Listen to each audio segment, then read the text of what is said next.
National institute of homeopathic, इतना शान से उन्होंने बोला कि सीबीओ साहब हम पर कड़ी नज़र रखते हैं, और उससे भी ज़्यादा उन्होंने शान से बोला कि हमने कभी ऐसा कोई उनको मौका नहीं दिया कि उनको कुछ हमारे बारे में कुछ बोलना पड़े। ये यदि आपका इंस्टीट्यूशन इतना बड़ा है, इतना ब्रांडेड है, इतना फेमस है, तो ये तो स्वाभाविक है कि यहाँ के लोग, यहाँ के वर्किंग, यहाँ का इतना स्वच्छ रहेगा कि किसी को कुछ बोलने की जरूरत नहीं पड़ेगी। लेकिन मैं इसमें क्लियर कर दूँ कि किसी भी ऑर्गेनाइजेशन का करप्शन फ्री रखना या उस ऑर्गेनाइजेशन को अच्छा रखना, ब्रांडेड रखना, वैल्यूबल रखना, उसके डायरेक्टर की, उसके सीईओ की, उसके एमडी की, उसके सीएमडी की, चेयरमैन की ड्यूटी बनती है। सीबीओ का ड्यूटी नहीं है कि हम अपने ऑर्गेनाइजेशन को तरक्की करें। डायरेक्टर साहब आपने जो बोला कि सीबीओ साहब आपको नजर रखा है, आपके ऊपर नजर रखते हैं, बात ऐसी नहीं है। वो सीबीओ भी आपके अंदर में काम करते हैं, आपका दाहिना हाथ है, आपका बायां हाथ है। जैसे बाकी आपका ऑर्गेनाइजेशन है, फैकल्टी के टीचर हैं, वैसे वो भी आपके साथ हैं। हमारा ऑर्गेनाइजेशन स्वच्छ रहे, हमारा विषय करप्शन फ्री रहे, नेम फेम होता रहे, डेवलप करता रहे, इसकी ड्यूटी हमारे सीएमडी की है, डायरेक्टर की है, सुभाष सिंह साहब आपकी है। और जिस तरह से मैं सुना हूँ आपके इंस्टीट्यूशन के बारे में, यूनिक यूनिवर्सिटी रैंक का दर्जा भी है, और लास्ट टाइम भी मैं अगस्त में यहाँ आया था, जब उसको ये आप लोगों का डिसिप्लिन और आप लोगों का एजुकेशन और आप लोगों का क्वालिटी ऑफ एजुकेशन सुनकर मुझे बहुत अच्छी लगी। तो मैं आपके स्टूडेंट्स को ये बोलना चाहूँगा कि सारे यंग हैं यहाँ पे, अपने लाइफ में मेहनत कीजिए, सीखिए, और एकमात्र लक्ष्य बनाइए अपनी लाइफ का कि आपका लाइफ का लक्ष्य ये नहीं होना चाहिए कि हम कुछ पैसा कमा लें या नेम एंड फेम कमा लें। आप अपने लाइफ का लक्ष्य ये बनाइए कि मैं जहाँ भी जाऊँगा, जहाँ भी रहूँगा, वहाँ पर परिवर्तन करूँगा। परिवर्तन अपना लक्ष्य बनाइए। किसी ऑर्गेनाइजेशन में या किसी इंस्टीट्यूट में आप जाएं, तो वहाँ पर आप उस सिस्टम में जो भी है उसको परिवर्तित करें।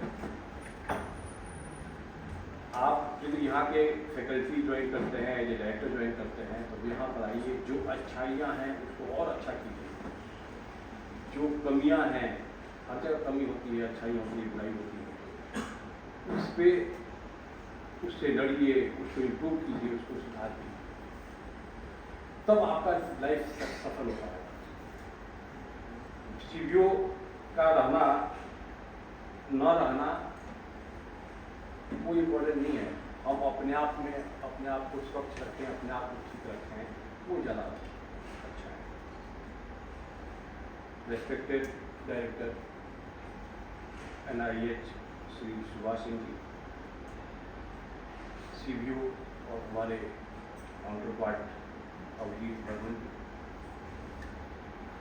ये जब इंस्टीट्यूशन बना था तो जैसे हमको डायरेक्टर साहब बता रहे थे कि 500 पेशेंट कंप्लीट करने के लिए बनाए, और आज के डेट में 4000 पेशेंट को डील कर सकते हैं। मतलब इस तरह से होम्योपैथिक का डिमांड आ रहा है, होम्योपैथिक का ये अपने आप में बहुत बड़ी बात है। उसके अनुसार आपको अपने इंफ्रास्ट्रक्चर को भी इम्प्रूव करना पड़ेगा, फैकल्टी और बाकी से भी इम्प्रूव करना पड़ेगा। यही तो विकास हम करते रहें, आगे बढ़ते जाएँ, सीखने के लिए। जब काम करते हैं, जब भी कोई डिसीजन लेते हैं, कोई सी इम्प्रूवमेंट करते हैं, तो वहाँ गलतियाँ होती हैं। ऐसा नहीं है कि हमारा, तो ये चीज़ दिमाग में रखिए कि बिजनेस वाले या बॉस खाली आपका फॉल्ट फाइंडिंग करके नहीं बैठे, कैसे काम हो, कैसे उस काम पे सुधार हो, इसके ऊपर बैठा था। हमेशा ये ध्यान रखिए कि काम जो भी हमको काम किया गया है, जो भी हम कर्तव्य हमारा रहा है उसको कैसे निकाले, इसके ऊपर हमारा पूरा दिमाग है। इस डायरेक्शन से काम करेंगे तो सब कुछ सफल हो पाएगा। मेडिकल डिपार्टमेंट बाहर में देखिएगा तो जैसे लोग कोल सेक्टर को बोलता है कोयला में बहुत करप्शन है, लेकिन फैक्ट ये नहीं है। कोल डिपार्टमेंट कोयल वाले भी अपना सब कुछ IT का और टेक्नोलॉजी का यूज करके बहुत ही ट्रांसपेरेंट वे में काम करते हैं।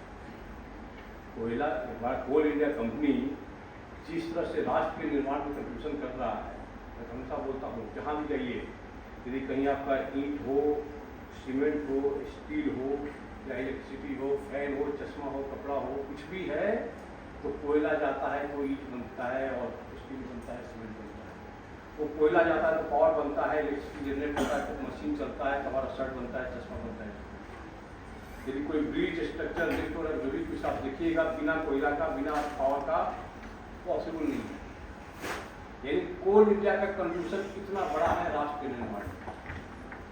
ठीक उसी तरह से NIH का कंट्रीब्यूशन बहुत ही बड़ा है। आप जरा बोर्ड से देखिएगा कि आपका कंट्रीब्यूशन राष्ट्र के निर्माण में कितना बड़ा है।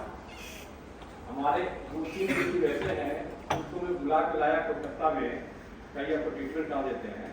जब उनको पता चला कि नहीं ये तो होम्योपैथिक तो ट्रीटमेंट नहीं कराएंगे, एलोपैथिक में जाएंगे, तो अगले दिन बिना बताए भाग गए। क्योंकि उनको पता है कि कलकत्ता में होम्योपैथिक ट्रीटमेंट अच्छा से होगा in comparison to my native place. यानी आप पर कुछ लोगों का इतना भरोसा है, भले मर जाएंगे लेकिन होम्योपैथिक पर भी भरोसा रखते हैं, वही होम्योपैथिक डॉक्टर को दिखाएंगे एलोपैथिक नहीं। हम कलकत्ता की धरती पर हैं और इंटीग्रिटी की बात कर रहे हैं। मैं सबसे महान इंटीग्रिटी का एग्जाम्पल मानता हूँ नेताजी सुभाष चंद्र बोस का। इंटीग्रिटी है क्या? इंटीग्रिटी ये है कि आसान पथ हमको मिले, कोई स्मूथ पाथ मिल रहा है, फिर भी हम उसको छोड़ करके कठिन पाथ पे जा रहे हैं, that is called integrity. Integrity वो है जो हम सत्य को, सत्य है उसको निगोशिएट नहीं कर रहे हैं। इंटीग्रिटी वो है जो हमारे मम्मी पापा ने हमको सिखाया, आपके मम्मी पापा ने आपको जो सिखाया है दैट इज इंटीग्रिटी। आपके जो गुरु जी यहाँ सिखा रहे हैं दैट इज कॉल्ड इंटीग्रिटी। मैं तो हमेशा मानता हूँ कि इंटीग्रिटी वो है जो हम अपने पेरेंट्स से सीखे हैं। इंटीग्रिटी को अपना एसेट बनाइए। यदि आप ड्राइंग ऑफ इंटीग्रिटी बनेंगे, इंटीग्रिटी को अपना पहचान बनाएंगे, तो देखिएगा आप हमेशा इंटरनल हैप्पीनेस में रहेंगे, हमेशा काम करेंगे। इंटीग्रिटी इस तरह से है कि कोई आदमी ऑनेस्ट है और ऑनेस्ट का भी ऑनेस्ट हो, दैट इज कॉल्ड इंटीग्रिटी। खुद से हम ऑनेस्टी करें, दैट इज कॉल्ड इंटीग्रिटी। मतलब यदि कोई नहीं देख रहा हो, कहीं भीड़ में हो चाहे अंधेरे में हो, कोई काम गलत काम नहीं कर रहे हैं, किसी के अनजाने में अपने आप में भी कोई नहीं देख रहा है, फिर भी that honesty is called integrity. Integrity का एग्जाम्पल मैं नेताजी सुभाष चंद्र बोस से देता हूँ। जब वो बच्चे थे तो उनके पिताजी ने बोला था कि मेरा बेटा ICS बनेगा। उस समय सिविल सर्विस के एग्जाम को ICS बोला करते थे और केवल इंग्लैंड में एकमात्र एग्जाम होता था और पूरे उसके जितने कॉलोनियल थे 200 कंट्रीज के लोग इंग्लैंड में जाके एग्जाम देते थे। बचपन से उनके पिताजी की इच्छा थी कि मेरा बेटा ICS बने। जब वो 21 साल के हुए तो बेटा इतना जीनियस था, इतना कर्मठ था कि पापा की इच्छा थी ICS बनो, ICS बनो। उस समय ICS मतलब किंग। किंग का मतलब होता है कि अब हमको आगे कुछ नहीं करना है। वो ICS का एग्जाम दिए जाकर के इंग्लैंड में और क्वालिफाई कर गया।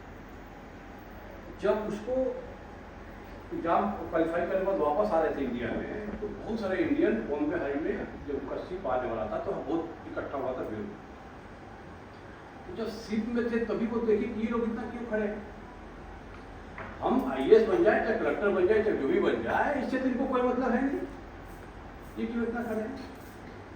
वहां पर लोग पता कि आपको देखने के लिए आए, तब उनका वहां पर मैं पूरा परिवर्तन करने के लिए बनी है। उनके दिमाग में, उनके दिल में परिवर्तन की भावना है। जब मैं अपने लिए कुछ प्राप्त कर रहा हूँ तब ये इतना खुश हैं, इतना क्यूरियस हैं, तो जिस दिन मैं इनके लिए या देश के लिए कुछ करूँगा तो और कितनी हैप्पीनेस होती है। और जब वो हैप्पी होंगे तो हम हैप्पी होंगे। वो अपने घर आए, अपने पिताजी के चरणों पर अपना सर्टिफिकेट ICS वालों ने दिया और उसको त्याग कर दिया ICS की नौकरी को। और उस समय गांधी जी ने कांग्रेस स्थापना करके अंग्रेजों के खिलाफ में अपना आंदोलन चला रहे थे, उन्होंने गांधी जी के साथ दिया आंदोलन में। उसमें भी उन्होंने एक आसान पथ मिल गया था उनको ICS वाली नौकरी से, लेकिन उसको उन्होंने छोड़ा और कठिन पथ, राष्ट्र को, देश को आज़ाद करने का कठिन पथ उन्होंने अपनाया। गांधी जी के साथ मिलकर काम किए, इतना मेहनत किए कि कांग्रेस के भी टॉप पोस्ट पर पहुंच गए।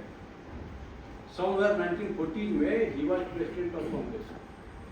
इतना नेम एंड फेम था उनका कि फ्यूचर में जब भी आज़ाद होगा देश तो वो प्राइम मिनिस्टर बन सकते थे, कोई मिनिस्टर बन सकते थे। He was one of the top leader of the country. लेकिन उनको कुछ कांग्रेस की नीतियां कुछ पसंद नहीं आई, चाहे जो भी उनको लगा कि चरखा से काम नहीं चलने वाला। तो जिस कांग्रेस ज्वाइन करने के लिए उन्होंने ICS की नौकरी छोड़ा, उस कांग्रेस को उन्होंने उसको भी क्या है, जो आदमी प्रेसिडेंट है कांग्रेस का, उसके लिए तो आसान पद था, उसको भी आसान पद को उन्होंने त्याग कर दिया और फिर उन्होंने फॉरवर्ड ब्लॉक बनाया, आजाद आदमी ज्वाइन कराया।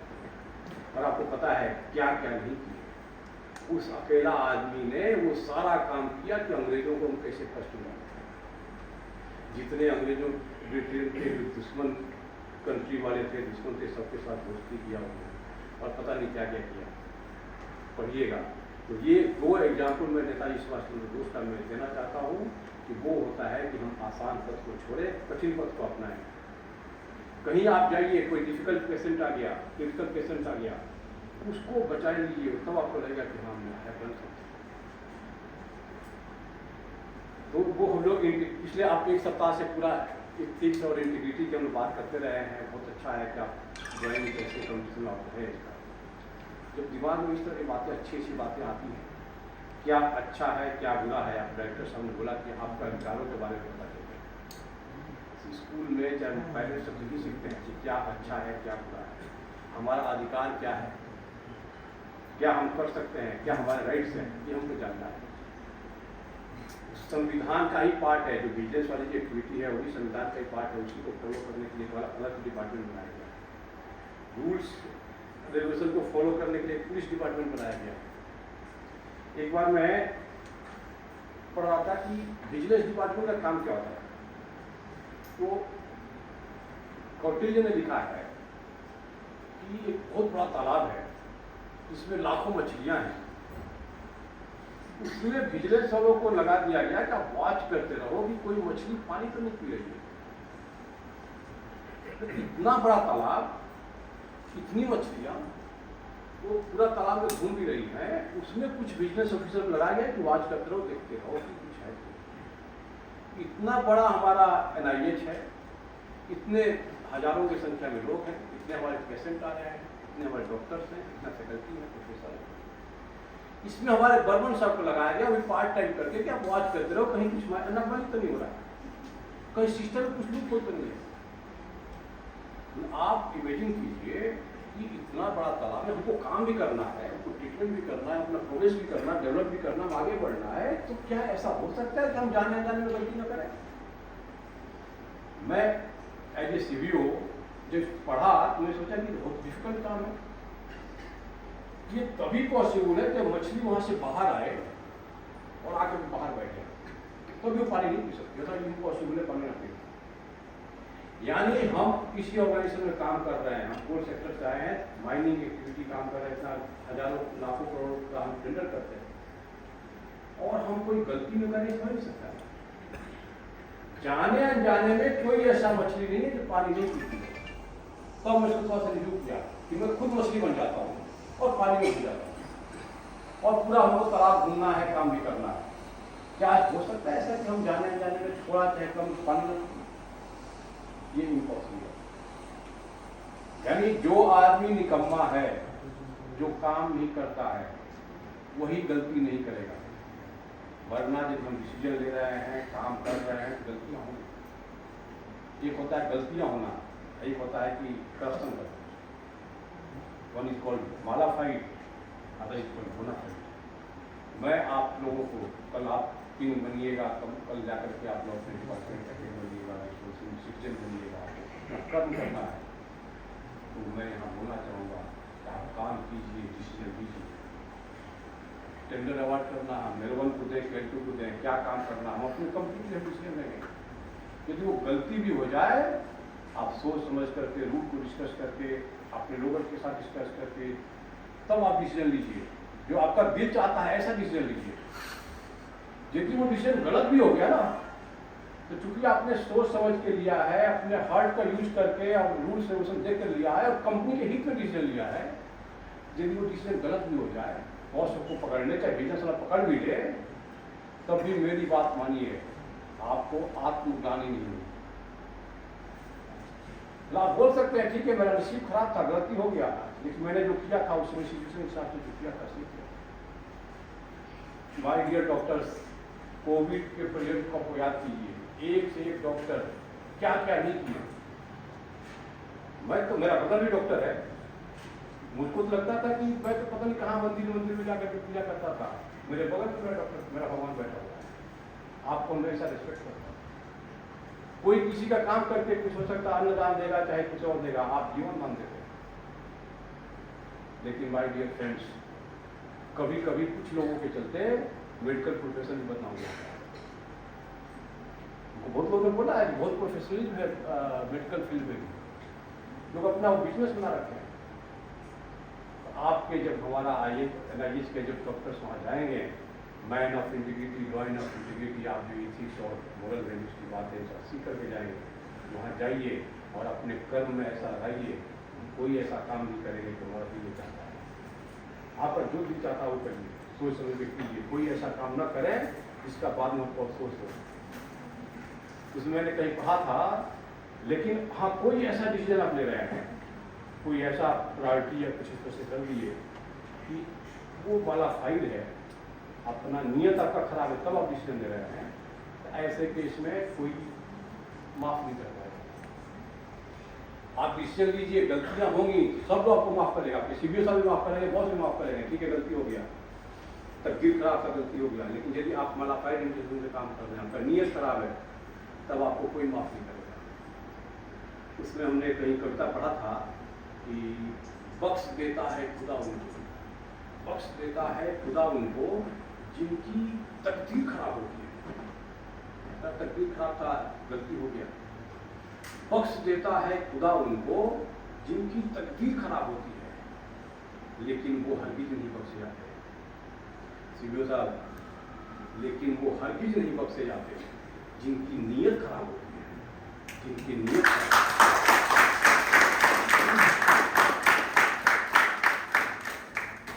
आप अपने प्रोफेशन को, अपने ड्यूटी को, अपने कर्म को, अपने इंस्टीट्यूशन को ब्रांडेड कीजिए, अच्छा इंटीग्रिटी का कल्चर है।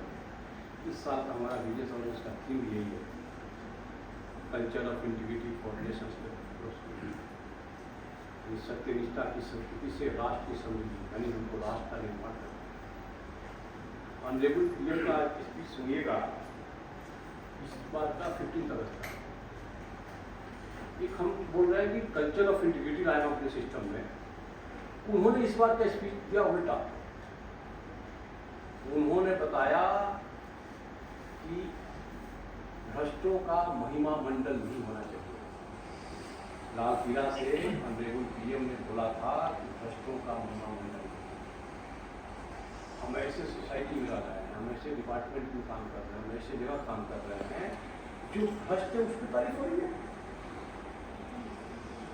कोई पूछे तो कि तुम ये काम क्यों नहीं किए, चाहे तुम्हारा इंटेंशन क्या था, या आप मेडिकल स्टूडेंट आप हैं, बाबू के गलत या कुछ ऐसा है, आपका तनख्वाह मिलता है so much, और आप काम कर रहे हैं इतना बड़ा बड़ा, कोई तो पूछे।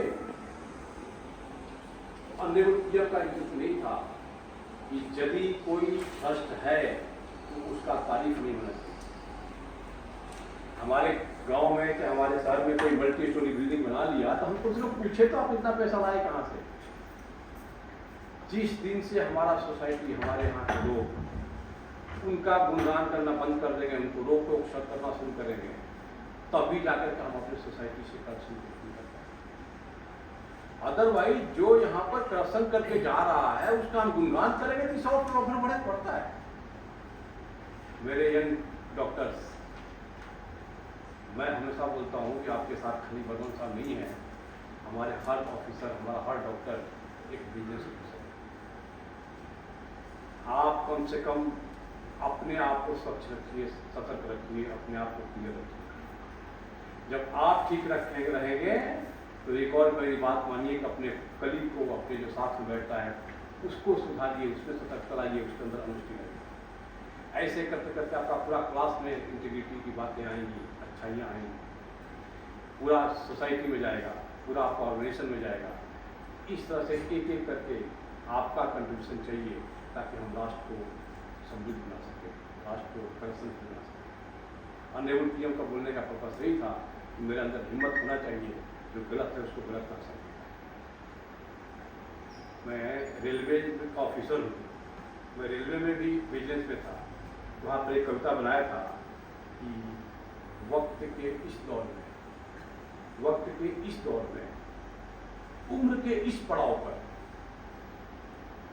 वक्त के इस दौर में, उम्र के इस पड़ाव पर वसूलों को ताक पर क्यों रखे हम, वसूलों को ताक पर क्यों रखे हैं? गलत को गलत ना सही पर सही भी क्यों कहें? माना कि बहुत कुछ सीखना बाकी है, पर माता पिता और गुरुजनों ने जो सिखाया उन्हीं मूल्यों पर तो आज तक टिके हुए हैं। ईमानदारी को मेरी जीवन से क्यों भूले? ईमानदारी के पथ पर हम जाएं और जो गलत है उसको गलत बोलने की हिम्मत से start saying no to your boss. यदि बॉस कोई गलत इंस्ट्रक्शन दे रहा है तो आप नो बोलना शुरू कर दीजिए। यानी हम तभी ठीक कर पाएंगे, चाहे ऊपर वाले हों, चाहे नीचे वाले हों, चाहे कलीग हों, सबके सामने हम आंख से आंख दिखा करके और बात कर सके कि गलत का विरोध करना है। जो भ्रष्ट हैं उनको बायकॉट करना है, उनको डिसरेस्पेक्ट करना है। जो ऑनेस्ट है उनका रेस्पेक्ट होना चाहिए। आप पढ़िएगा रामायण में, भगवान श्री राम के दो भक्त थे, एक हनुमान जी थे और एक विभीषण थे। हनुमान जी की पूजा हर गली चौराहे, हर गांव, हर जगह होता है, लेकिन विभीषण का पूजा कहीं नहीं होता है। आपके इंस्टीट्यूशन में भी देखिएगा कि बहुत लोग ऐसे विभीषण मिल जाएंगे जो आपकी बातें एक दूसरे किसी को बताएंगे, आपके कंपनी को लॉस हो, आपके ऑर्गेनाइजेशन का बदनामी हो, ऐसे आप बातें करेंगे। करप्शन तो करेंगे ही करेंगे। तो ऐसे लोगों को हम रामायण से सीख के आ रहे हैं